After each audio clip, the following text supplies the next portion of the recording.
Hello students, আগের ক্লাসে আমরা চতুর্থ অধ্যায়ের উপরে গুরুত্বপূর্ণ প্রশ্নগুলো দেখেছিলাম। আজকের ক্লাসে আমরা পঞ্চম অধ্যায়ের ওপরে 2, 3 এবং 5 নম্বরে যে প্রশ্নগুলো ইম্পর্টেন্ট সেগুলো দেখবো, ঠিক আছে? চলো শুরু করা যাক এবং ক্লাসটা অবশ্যই বন্ধুদের সাথে শেয়ার করে দাও। আর যদি ক্লাসটা তোমাদের কাছে হেল্পফুল মনে হয় অবশ্যই একটা লাইক করো এবং চ্যানেলকে সাবস্ক্রাইব করে অল বাটনটি অন করে রেখো। প্রথমেই বলে দিই, আজকের ক্লাসে যে প্রশ্নগুলো আমি দিচ্ছি সেগুলো প্রত্যেকটাই খুব গুরুত্বপূর্ণ প্রশ্ন। এই প্রশ্নগুলোই তোমরা ভালোভাবে করবে, এর মধ্যে থেকেই তোমরা প্রশ্ন পেয়ে যাবে। প্রথমেই চলো দেখে নেওয়া যাক 2 নম্বরের সাজেস্টিভ প্রশ্নগুলো। দেখো, প্রথম প্রশ্ন আছে, কাকে কেন দক্ষিণ ভারতের বিদ্যাসাগর বলা হয়? পরের প্রশ্ন, নব্যবঙ্গ গোষ্ঠী বা ইয়ং বেঙ্গল কাদের বলা হতো? ইয়ং বেঙ্গল গোষ্ঠী, আচ্ছা ইয়ং গোষ্ঠী হয়েছে, এখানে ইয়ং বেঙ্গল হবে। ইয়ং বেঙ্গল গোষ্ঠীর কয়েকজন সদস্যের নাম লেখো। এই প্রশ্নটা খুবই গুরুত্বপূর্ণ। ইয়ং বেঙ্গল কাদের বলা হয় এবং সেই গোষ্ঠীর কয়েকজন সদস্যের নাম। চলো পরের প্রশ্ন, বীরেশলিঙ্গম পান্তুলু স্মরণীয় কেন? নেক্সট, কে কবে ব্রাহ্ম সভা প্রতিষ্ঠা করেছিলেন? নেক্সট, কে কবে হিন্দু মেলা প্রতিষ্ঠা করেছিলেন? এই দুটো প্রশ্ন খুবই ভালো করে দেখবে, খুবই গুরুত্বপূর্ণ প্রশ্ন। পরের প্রশ্ন দেখো, হিন্দু মেলা প্রতিষ্ঠার উদ্দেশ্য কি? নেক্সট, শ্রীরামপুর তৈ কাদের বলা হতো? এটাও খুব গুরুত্বপূর্ণ প্রশ্ন, পরীক্ষায় আসার চান্স বেশি। নেক্সট, সাঁওতাল বিদ্রোহ কবে সংগঠিত হয়েছিল? এই বিদ্রোহে দুজন নেতার নাম লেখো। দেখো, যদি 2 নম্বরে দেয় তাহলে এরকম জয়েন্ট প্রশ্ন দেবে, দুটো প্রশ্ন একসাথে করে। আর যদি 1 নম্বরে দেয় তাহলে সিঙ্গেল প্রশ্ন দিতে পারে, যে সাঁওতাল বিদ্রোহ কবে সংগঠিত হয়েছিল, কিংবা হয়তো দিল সাঁওতাল বিদ্রোহে দুজন নেতার নাম লেখো। যেহেতু 2 নম্বরে তাই 1+1 1 নম্বর প্রশ্ন দুটো দেওয়া হয়েছে। নেক্সট, ব্রাহ্ম সমাজ প্রতিষ্ঠার উদ্দেশ্য কি ছিল? পরের প্রশ্ন, ব্রাহ্ম সমাজ ও আত্মীয় সভা কে প্রতিষ্ঠা করেছিলেন এবং কবে? এই যে সভাগুলো, আত্মীয় সভা, ব্রাহ্ম সমাজ, হিন্দু মেলা, এগুলো খুব ভালোভাবে দেখে রাখবে যে কে কত সালে প্রতিষ্ঠা করছে। পাশাপাশি যে বিদ্রোহগুলো তোমাদের বইয়ে আছে, যেমন সাঁওতাল বিদ্রোহ, মুন্ডা বিদ্রোহ, ফরাজি আন্দোলন, ওয়াহাবি আন্দোলন, নীল বিদ্রোহ, এগুলো কত সালে সংগঠিত হচ্ছে, কারা নেতৃত্ব দিচ্ছে, ঠিক আছে? এইগুলো দেখে রাখবে। প্রত্যেকটা স্কুলে এই টপিকগুলোর ওপর থেকে একটা না একটা প্রশ্ন থাকে, সেটা 1 নম্বরেও দিতে পারে বা 2 নম্বরেও 1+1 করেও দিতে পারে। চলো পরের প্রশ্ন দেখো, কোল বিদ্রোহ, হ্যাঁ আরেকটা বিদ্রোহ হচ্ছে কোল বিদ্রোহ। কোল বিদ্রোহটাও ভালোভাবে দেখবে যে কবে সংগঠিত হয়েছিল, এই বিদ্রোহে দুজন নেতা নাম লেখো। পরের প্রশ্ন দেখো, নীল বিদ্রোহ কবে সংঘটিত হয়েছিল?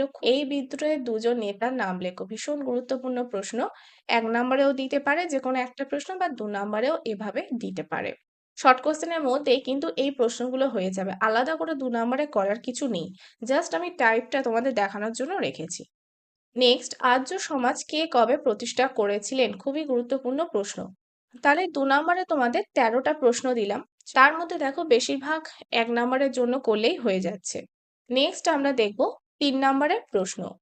আচ্ছা, এখানে একটা ছোট কথা বলে দিই যে এর আগে যেটা বললাম, চতুর্থ অধ্যায়ের উপরে বড় প্রশ্ন বা ছোট প্রশ্ন উভয় দিয়েছি। ক্লাসের লিঙ্ক এই ক্লাসের ডেসক্রিপশনে দিয়ে দেব, দেখে নিতে পারো। দেখো, প্রথম যে প্রশ্নটা আমি রেখেছি 3 নম্বরে, সেটা হচ্ছে নারী শিক্ষা বিস্তারে ঈশ্বরচন্দ্র বিদ্যাসাগরের অবদান কি ছিল? খুব গুরুত্বপূর্ণ প্রশ্ন, ভালোভাবে দেখবে।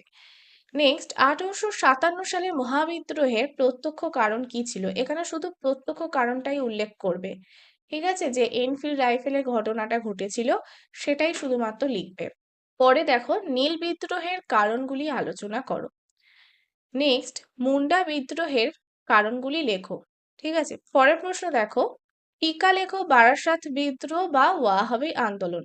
যে কোনো একটা দিতে পারে বা এরকম দুটোই দিয়ে দিতে পারে, টিকা লিখতে বলতে পারে, ঠিক আছে? পরের প্রশ্ন দেখো, বিধবা বিবাহ আন্দোলনে ঈশ্বরচন্দ্র বিদ্যাসাগরের ভূমিকা লেখো। এই যে ঈশ্বরচন্দ্র বিদ্যাসাগরের উপর দুটো প্রশ্ন দিলাম, একটা বিধবা বিবাহ আন্দোলন এবং আরেকটা হচ্ছে নারী শিক্ষার বিস্তার, এই দুটোর মধ্যে একটা প্রশ্ন পাওয়ার চান্স রয়েছে। এছাড়া মহাবিদ্রোহের প্রত্যক্ষ কারণ এটাও খুব ভালোভাবে করবে, নীল বিদ্রোহের কারণগুলো ভালোভাবে দেখে যাবে। পরের প্রশ্ন দেখো, 5 নম্বরের জন্য এবার আমরা দেখব, সাঁওতাল বিদ্রোহের কারণ ও ফলাফল আলোচনা করো। আচ্ছা, যেহেতু আমি এটা কারণ প্লাস ফলাফল দুটোই রেখেছি, তাই আমি 5 নম্বরের প্রশ্নের মধ্যে রেখেছি। যদি 3 নম্বরে দেয় তাহলে শুধু কারণ দিতে পারে কিংবা ফলাফল দিতে পারে। সাঁওতাল বিদ্রোহের ওপরে কারণ এবং ফলাফল দুটোই ভালোভাবে দেখে রাখবে। একসাথে দিতে পারে 5 নম্বরে কিংবা যে কোনো একটা 3 নম্বরে দিতে পারে। তোমরা 3 নম্বরের মতন করে করে রাখবে, কারণ 3 নম্বর এবং ফলাফল 3 নম্বর। পরের প্রশ্ন দেখো, 1857 সালে মহাবিদ্রোহের প্রকৃতি আলোচনা করো। নেক্সট, মুসলিম সমাজের সংস্কারে আলীনগর আন্দোলনের ভূমিকা লেখো। এটা পরের প্রশ্ন, সমাজ সংস্কার আন্দোলনে রাজা রামমোহন রায়ের ভূমিকা লেখো। এটাও একটু ভালোভাবে দেখবে। এই প্রশ্নটাও ইম্পর্টেন্ট আছে, প্রত্যেকটা প্রশ্ন ইম্পর্টেন্ট, যেহেতু এক একটা স্কুল ওয়াইজ ভ্যারি করে। কোন স্কুলে কেমন প্রশ্ন হবে বলা যায় না। দেখো, 5 নম্বরের উপরে 4টে প্রশ্ন দিলাম এবং 3 নম্বরের ওপরে 6টা প্রশ্ন দিলাম, আর 2 নম্বরের ওপরে 13টার মতন প্রশ্ন দিলাম পঞ্চম অধ্যায়ের ওপরে, ঠিক আছে? আর যেগুলো ভালোভাবে করতে বললাম সেগুলো অবশ্যই একটু গুরুত্ব দিয়ে দেখে যেও। তোমরা যদি প্রত্যেকটা অধ্যায় মিলিয়ে যদি একটা কম্প্যাক্ট সাজেশন চাও, তাহলে সেটাও অবশ্যই কমেন্টে জানিও, আমি তাহলে খুব শীঘ্রই দিয়ে দেব। অধ্যায়গুলো অনেকটা বড় এবং এক একটা অধ্যায়ে অনেক প্রশ্ন হয়, সেই জন্য আমি আলাদা করে দিচ্ছি, এবং এতে তোমাদেরও সুবিধা হবে যে কোন অধ্যায় থেকে কতগুলো প্রশ্ন করব এবং কোনগুলো ইম্পর্টেন্ট, সে কারণেই এভাবে দেওয়া। তো